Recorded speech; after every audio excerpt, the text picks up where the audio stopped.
नमस्कार दोस्तों, sequence and series 9 chapter class 11th start करने जा रहे हैं।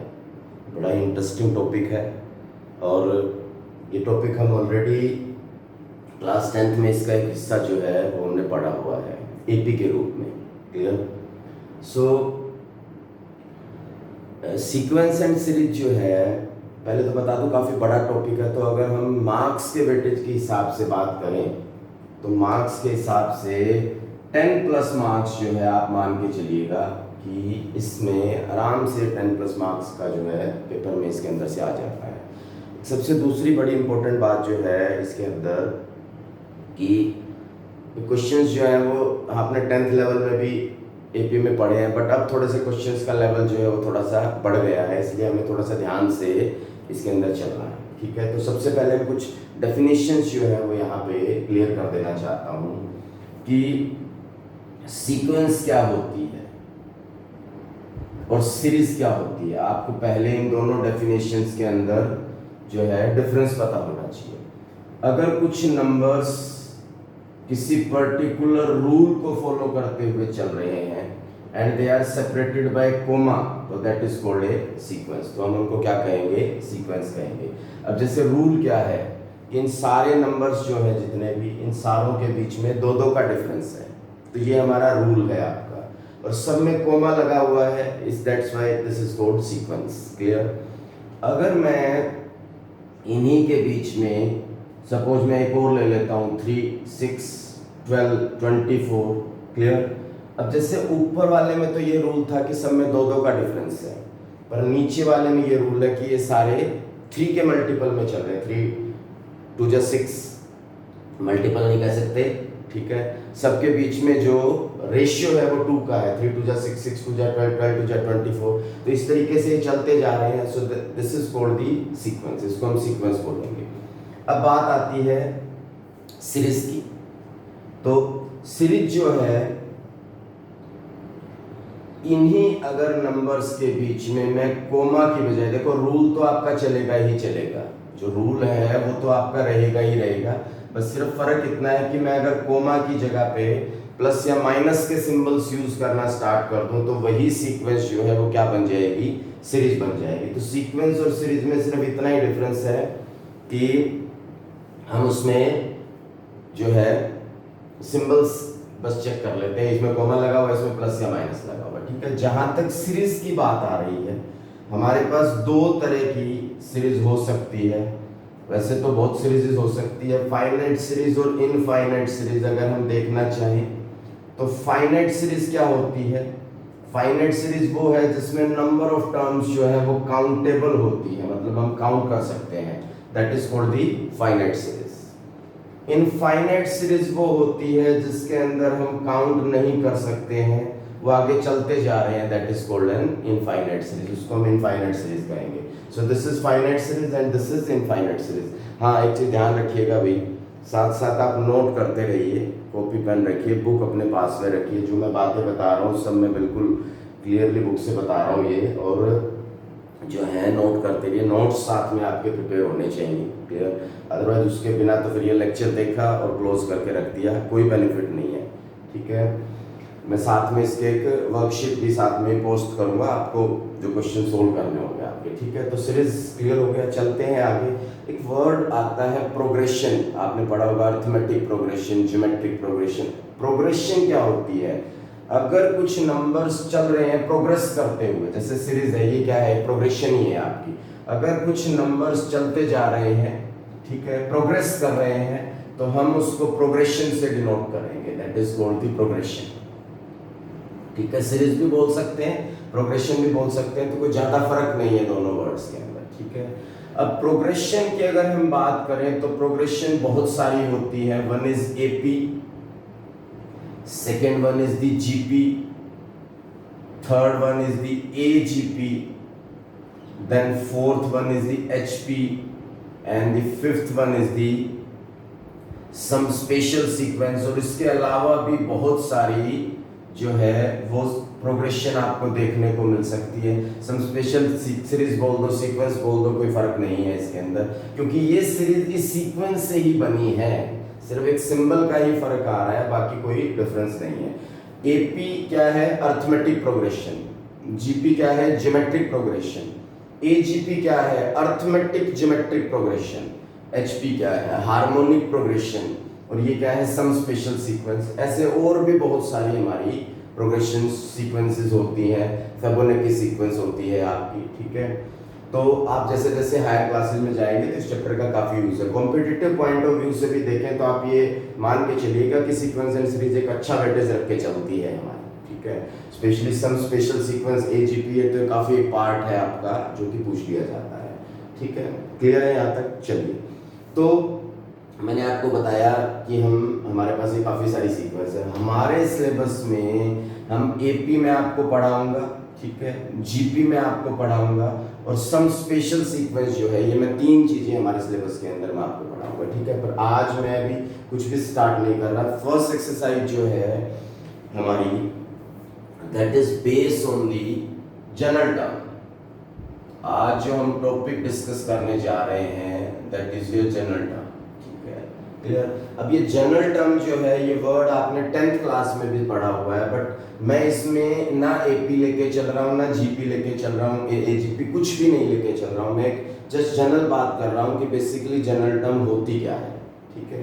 क्लियर है? सुनिएगा, मैं कुछ नंबर्स लिख रहा हूँ 2, 4, 6, 8, ठीक है। This is the first term A1, this is the second term A2, this is third term A3, this is fourth term A4, और ऐसे ही हम अगर आगे चलते रहें तो at the end लास्ट में जाके एक टर्म आएगी that is called denoted by AN, ठीक है। ये AN क्या है?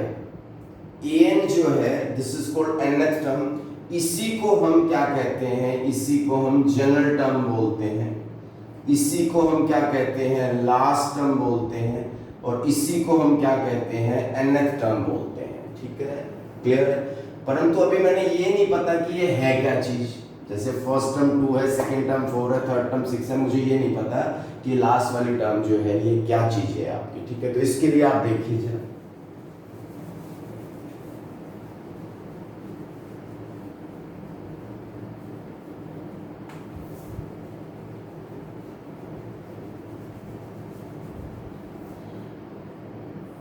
तो nth टर्म जो होगी, एक चीज हमेशा ध्यान रख के चलना कि nth टर्म जो है that is always in terms of n, वो n की टर्म्स में होगी आपकी, ठीक है।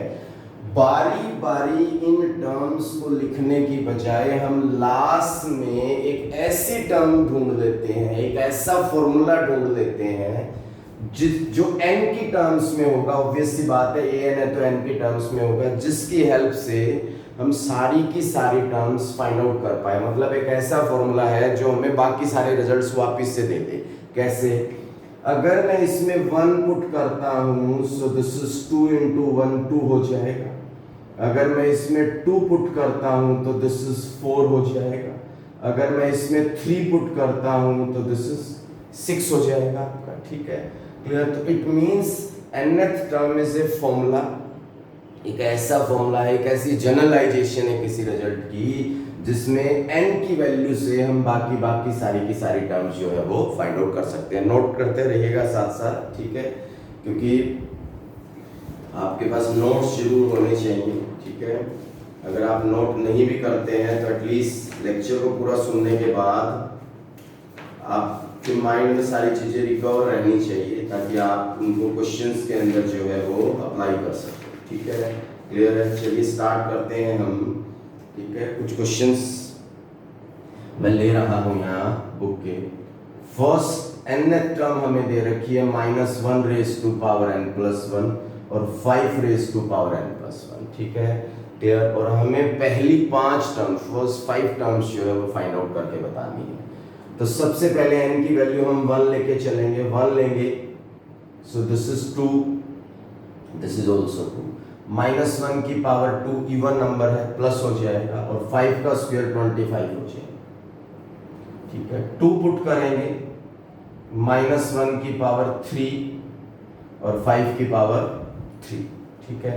-1 की पावर 3 ओड नंबर है, माइनस ही रहेगा, और 5 की पावर 3 जो है वो कितना हो जाएगा, 125 हो जाएगा आपका। ठीक है, सिमिलरली हम अगर n की वैल्यू 3 पुट कर देते हैं, so it becomes 4 and it becomes 5 raise to power 4, -1 की पावर 4 प्लस हो जाएगा और 5 की पावर 4 कितना हो जाएगा, 625 हो जाएगा। ऐसे ही फर्दर आप A4 और A5 भी फाइंड आउट कर सकते हो, 4 और 5 पुट करके आप वैल्यूज निकाल सकते हो। ठीक है, तो इस तरीके से nth टर्म का क्या यूज है आपको पता चल गया। क्वेश्चन में और ले लेता हूं। ठीक है, ये एनसीईआरटी का क्वेश्चन है, -1 रेज टू पावर n,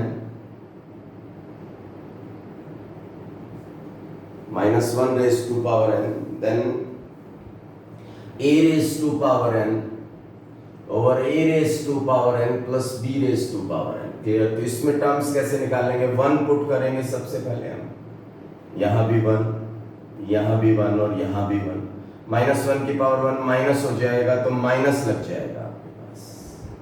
ऐसे ही 2 पुट कर देंगे तो -1 की पावर 2, a की पावर 2, a की पावर 2, b की पावर 2, -1 की पावर 2 प्लस हो जाएगा तो a square by a square plus b square हो जाएगा।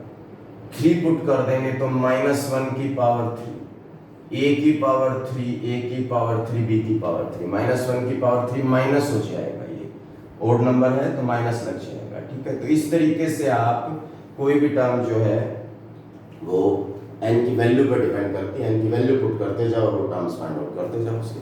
क्लियर हो रहा है सबको? ठीक है, तो आपने देखा कि हमने n की वैल्यू के ऊपर ही सारी चीजें डिपेंड कर रही है। आप कितनी भी टर्म्स जो है वो फाइंड आउट करना चाहो तो यहाँ फाइंड आउट कर सकते हो। ठीक है, तो पहले 2 क्वेश्चन जो है वो स्पेशली इसीलिए डिजाइन किए गए हैं कि आप वहां से आपकी कोई भी टर्म जो है वो फाइंड आउट करना चाहो तो फाइंड आउट कर सकते हो। ठीक है, थर्ड क्वेश्चन के ऊपर हम चल रहे हैं।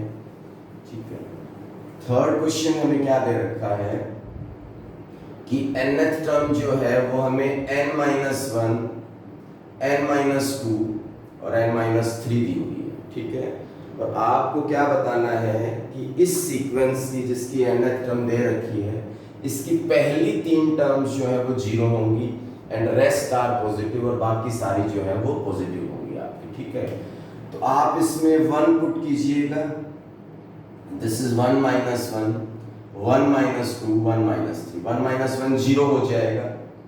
ठीक है, क्लियर? और ये सारा 0 हो जाएगा तो आंसर 0 आ जाएगा। ऐसे 2 पुट कर लेंगे, this is 2 -1, this is 2 -2, this is 2 -3, 2 -2 0, सारा 0 हो जाएगा। ऐसे ही 3 पुट करेंगे यहाँ पे, सो दिस इज 3 -1, 3 -2, 3 -3, ये सारा 0 हो जाएगा। ऐसे ही 4 पुट करेंगे, 4 -1, 4 -2, 4 -3, अब 0 नहीं होगा, this is 3, this one is 2, this one is 1, तो आपका आंसर कितना आ जाएगा, 6 आ जाएगा। ठीक है, तो आप एक चीज देखिए कि 1 पुट कर रहे हैं तो फर्स्ट ब्रैकेट की वजह से सारा 0 हो रहा है, 2 पुट कर रहे हैं तो सेकंड ब्रैकेट की वजह से सारा 0 हो रहा है, 3 पुट कर रहे हैं तो थर्ड ब्रैकेट की वजह से सारा 0 हो रहा है। बाद में 0 नहीं आएगा क्योंकि अब जो हमारा नंबर होगा वो 1 2 3 से बड़ा होगा, तो ऑब्वियस सी बात है पॉजिटिव टर्म्स आना स्टार्ट हो जाएंगी। तो यही उसने पूछा है कि पहली 3 टर्म्स जो है वो 0 होनी चाहिए एंड रेस्ट आर पॉजिटिव और बाकी सारी पॉजिटिव होनी चाहिए। ठीक है जी, क्लियर है? चलिए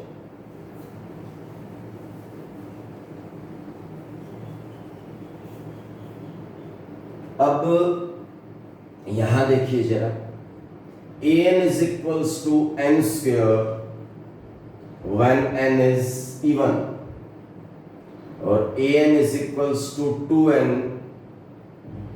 when n is odd।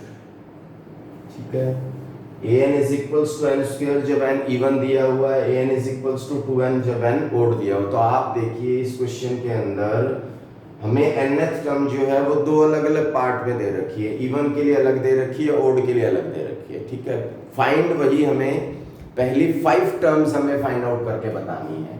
पहली 5 टर्म्स का मतलब हमें a1 निकालना है, a2 निकालना है, a3 निकालना है, a4 निकालना है और a5 निकालना है। ठीक है, तो अब इसमें देखिए जरा, जो 1 3 और 5 है ये तीनों क्या है, ओड नंबर्स हैं, तो ये तीनों के तीनों तो हमारे इससे निकलेंगे, सेकंड से। तो इसमें क्या है, वैल्यू चेंज हो रही है ना, इवन के लिए अलग फॉर्मूला है, ओड के लिए अलग है। तो 1 आप इसमें पुट करेंगे, सो दिस इज 2 into 1 2 हो जाएगा। 3 आप इसमें करेंगे, सो दिस इज 2 3 just 6 हो जाएगा। 5 भी आप इसमें करेंगे तो दिस इज 2 5 या 10 हो जाएगा। अब यहाँ A2 इवन, तो ये 2 का स्क्वायर 4 हो जाएगा, दिस इज 4 का स्क्वायर 16 हो जाएगा। ठीक है, तो आप एक चीज देखिए कि इवन के लिए अलग फॉर्मूला फॉलो हो रहा है और ओड के लिए अलग फॉर्मूला आपका यहाँ पे फॉलो हो रहा है। ठीक है, तो इस तरीके से आप आपकी टर्म्स जो है वो फाइंड आउट कर सकते हैं यहाँ पे।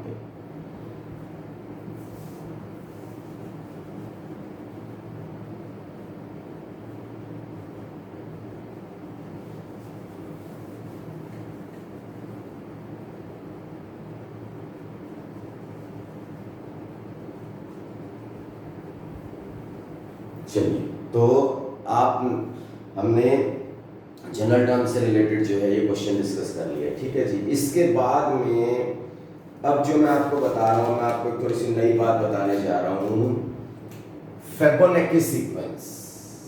फेबोनेकी सीक्वेंस, ठीक है जी। फेबोनेकी सीक्वेंस क्या होता है? जब कोई जनरल टर्म हमें दे रखी है और हमें उसकी वैल्यूज फाइंड आउट करने के लिए किसी पीछे वाली टर्म की हेल्प लेनी पड़ रही है, तो that is called the Fibonacci sequence. Example ऐसे नहीं समझ आएगा, आप देखिए जरा। A1, example number 5, A1 is equals to A2 is equal to 2। First और सेकंड टर्म हमें 2 दे रखी है, and then the nth term is an minus 1 minus 1, और nth टर्म जो है वो हमें ये दे रखी है an minus 1 minus 1। ठीक है, for n is greater than 2। ठीक है, अब आप एक चीज देखिए कि ये जो जनरल टर्म का फॉर्मूला दे रखा है हमें, ये n इज ग्रेटर देन 2 के लिए वैलिड है। मतलब 2 से बड़ी वैल्यूज के लिए हमारा ये फॉर्मूला वैलिड होगा। ठीक है, 2 के लिए भी ये वैलिड नहीं होगा। क्यों? क्योंकि 1 और 2 ऑलरेडी हमें दे रखी है और हमें वही फर्स्ट 5 टर्म्स जो है वो फाइंड आउट करके बतानी है। तो सबसे पहले ये 3 से स्टार्ट करेंगे हम, ग्रेटर देन 2। 3 से करेंगे तो ये 3 minus 1 2 आ जाएगा आपके पास। A2 minus A1, what is A2 here? 2 minus 1 1। ठीक है, देन 4 पुट करेंगे यहाँ पे। 4 करेंगे तो 4 minus 1 3 minus 1, what is A3 here? A3 अभी हमने निकाला, क्या आ जाएगा? 1 1 minus 1 क्या आ जाएगा? 0 आ जाएगा। देन A5, 5 क्या करेंगे? 5 minus 1 4 हो जाएगा। ठीक है, what is value of A4 here? 0 0 minus 1 क्या आ जाएगा? -1 आ जाएगा। ऐसे A6, 6 करेंगे तो ये 5 हो जाएगा आपके पास। ठीक है, A5 की वैल्यू क्या है? -1 क्या आ जाएगा? -2 आ जाएगा। तो आप एक चीज नोटिस कीजिए कि जब हमें A3 निकालना था यहाँ से, A2 की जरूरत पड़ी तो पीछे वाला ले लिया। 4 निकालना था तो किसकी जरूरत पड़ी? A3 की। तो हर बार हमें पीछे की टर्म्स की जो है वो इनमें जरूरत पड़ रही है आपकी। ठीक है, ये भी आपको एनसीईआरटी के अंदर ही दे रखा है क्वेश्चन। ठीक है, आपको और भी क्वेश्चन और देखिए जरा। Find the first 5 terms of this sequence an is equals to an minus 1 by n for all n is greater than equal to 2। ठीक है, एंड साथ में हमें A1 की वैल्यू जो है वो -1 दे रखी है। अब आपको वही फर्स्ट 5 टर्म्स निकाल के बतानी। अब ये देखो, ग्रेटर देन इक्वल टू 2, मतलब ये फॉर्मूला 2 और उससे बड़ी टर्म्स के लिए वैलिड होगा, और फर्स्ट टर्म हमें ऑलरेडी दे रखी है। तो आप इसमें सबसे पहले 2 पुट करेंगे, क्योंकि ग्रेटर देन इक्वल टू है तो 2 से स्टार्ट करेंगे। 2 करेंगे तो ये A1 by 2 हो जाएगा। ठीक है जी, what is A1 here? This is -1 by 2, second term -1 by 2 आ जाएगी। देन थर्ड टर्म 3 करेंगे तो यहाँ A2 by 3 हो जाएगा। ठीक है, what is the value of A2? पीछे से हमें पता है A2 की value, this is -1 by 2 by 3, तो -1 by 6 हो जाएगा। उसके बाद में A4 करेंगे हम तो ये A3 हो जाएगा। 4, A3 की वैल्यू हमारे पास ऑलरेडी है -1/6/4, तो ये रिवर्स होके 1/4 6 और 24 हो जाएगा आपके पास, ठीक है। तो इस तरीके से आप प्रीवियस टर्म का यूज करके और आगे की टर्म्स जो है वो आप फाइंड आउट कर सकते हैं इस तरीके से। तो फिबोनाची सीक्वेंस में आगे चलते हैं, ठीक है। एक और क्वेश्चन भी है आपके पास फिबोनाची सीक्वेंस में, जरा देखिए। चलिए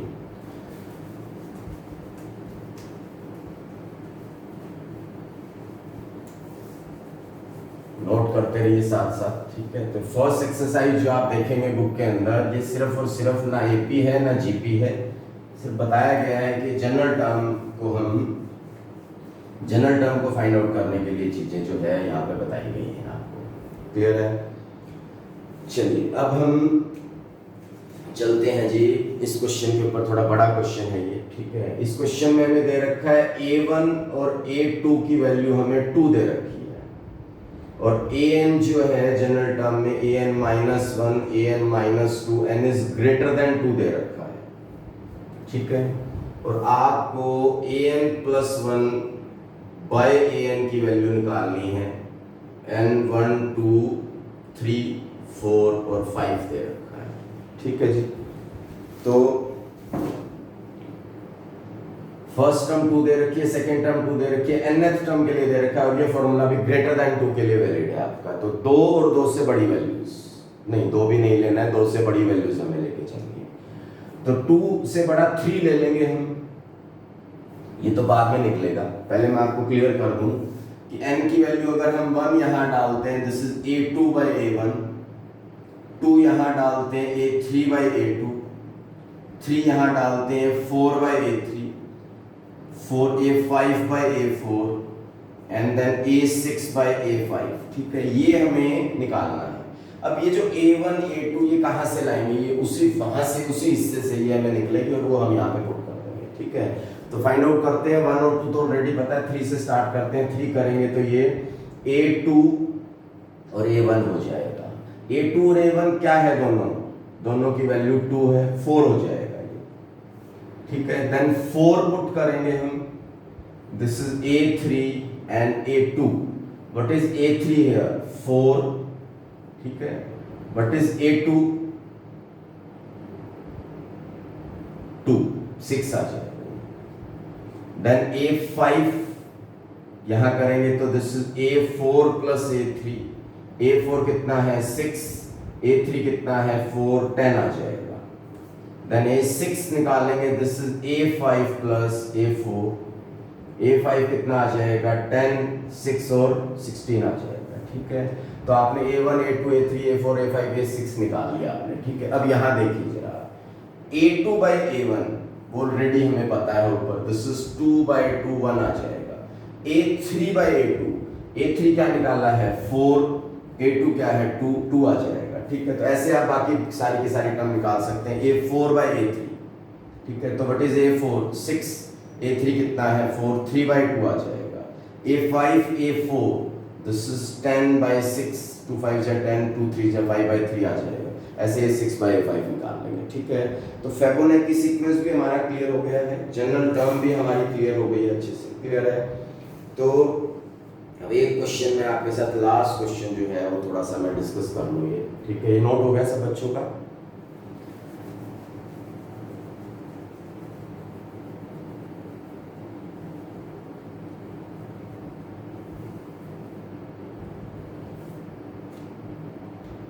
This is an is equals to n over n by 96 minus 1.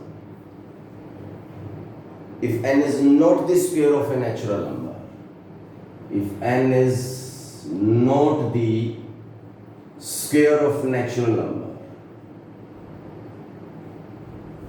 and second जो है an वो है आपके पास 961 when n is the square of natural number, ठीक है, clear? Sorry, this is 6.5 here, 6.5, ठीक है। और आपको इस क्वेश्चन में मतलब an 2 दे रखी है आपको अलग अलग, जैसे अभी हमने क्वेश्चन डिस्कस किया। पहला फॉर्मूला तो जब यूज करना है जब n किसी नेचुरल नंबर का स्क्वायर नहीं है, और दूसरा फॉर्मूला आपको जब यूज करना है जब आपका n किसी नेचुरल नंबर का स्क्वायर दे रखा है आपको, ठीक है। और आपको यहां से a960 और a961 टर्म फाइंड आउट करके बतानी है, ठीक है। तो मैं आपको थोड़ा सा क्लियर कर दूं, आप ये देखिए कि 960 और 961 में से कौन सा किसी नेचुरल नंबर का स्क्वायर है, परफेक्ट स्क्वायर कौन सा है आपका, ठीक है। 961 जो है 3 3 जा 9 देन 6, जैसे हम स्क्वायर रूट निकालते थे 7th 8th क्लास में, 8th क्लास में हम निकालते थे 31, इसका मतलब ये 31 का स्क्वायर है आपका 961। तो ये किससे चलेगा, ये तो n इज नॉट, ये तो स्क्वायर के लिए नहीं है, तो ये इससे चलेगा। तो आप ये देखिए कि a961 की वैल्यू 6.5 हो गई आपकी, 13/2 हो गई।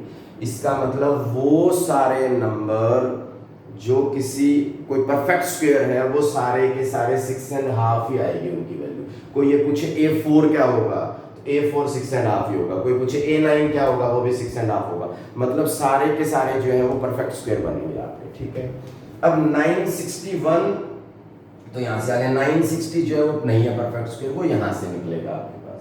तो a960 is equal to 960 by 960 by 96 minus 1, ठीक है, कट जाएगा।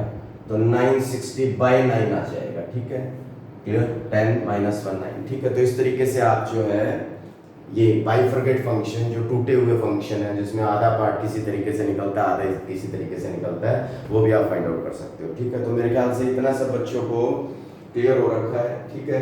तो ये मैंने आपको जनरल टर्म जो है वो हमने यहाँ कंप्लीट कर लिया, ठीक है। इसके बाद का जो पोर्शन है फिर एपी स्टार्ट होएगी, फिर जीपी स्टार्ट होएगी, ठीक है। नेक्स्ट लेक्चर में हम जो है वो स्टार्ट करेंगे।